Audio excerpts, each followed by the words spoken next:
My beloved brothers and sisters, precious children of the Most High, can you feel it? That trembling in your spirit, that stirring deep within your soul that you can't quite explain? Because I tell you today, not as a stranger, not as a speaker, but as a voice crying out from the heart of God Himself, you are not forgotten, you are not abandoned, you are chosen.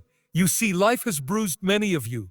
The world has spat lies into your ears. You've been told you're not enough, that your prayers go unheard, that your destiny is chained to your past. But God says differently. Oh, how beautiful are those who still rise when crushed. How precious are those who still believe when the world turns dark. And hear me now, heaven has taken notice. You are not what the world said you are. You are not the broken identity that trauma tried to tattoo on your soul. You are becoming something holy, something divine, something chosen.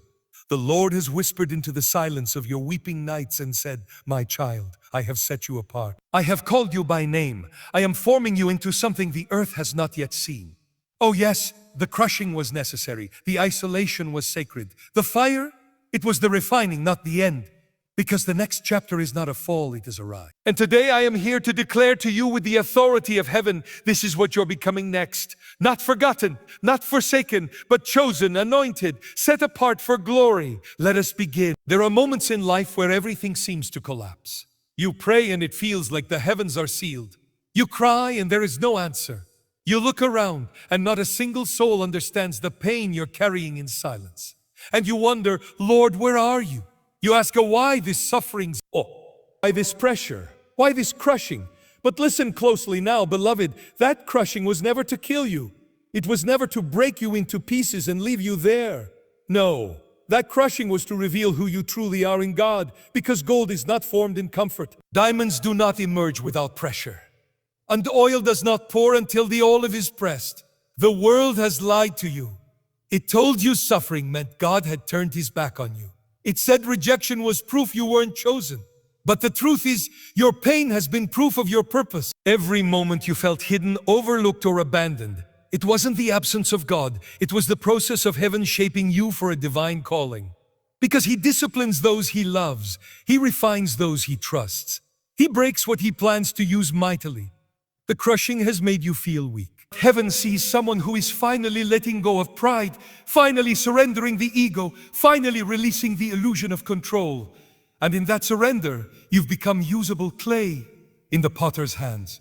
He couldn't mold you until you broke. He couldn't fill you until you emptied. He couldn't reveal your next until He stripped away the comfort of the now.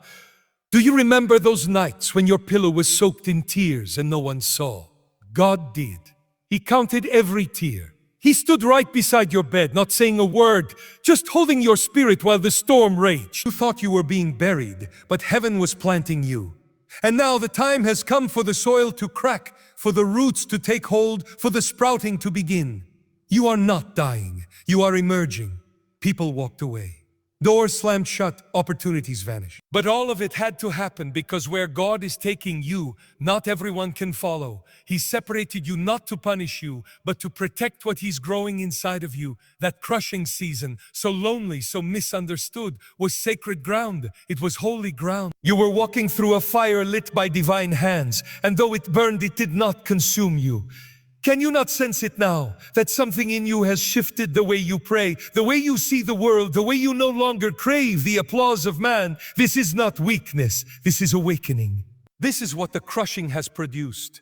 Purity of heart, fire in your bones, and a hunger for God that no earthly thing can satisfy. You have come through something few understand, and now you carry an anointing that can't be bought, can't be taught, and cannot be imitated. God trusted you with pain. That's why you carry power now. God trusted you with silence. That's why your voice will carry weight when you speak. The enemy thought the fire would kill you, but all it did was burn away what didn't belong. All it did was prove who you are. A chosen one formed in affliction, destined for glory. So don't curse the crushing, don't resent the process. Because while others are chasing platforms, you are in the wilderness meeting God face to face. While others were seeking comfort, you were being purified for your calling. You are not behind, you are being revealed. The world is about to see what heaven already declared long ago. You are chosen, not because of what you've done, but because of who He is. And what He's placed inside of you could only be birthed through the crushing.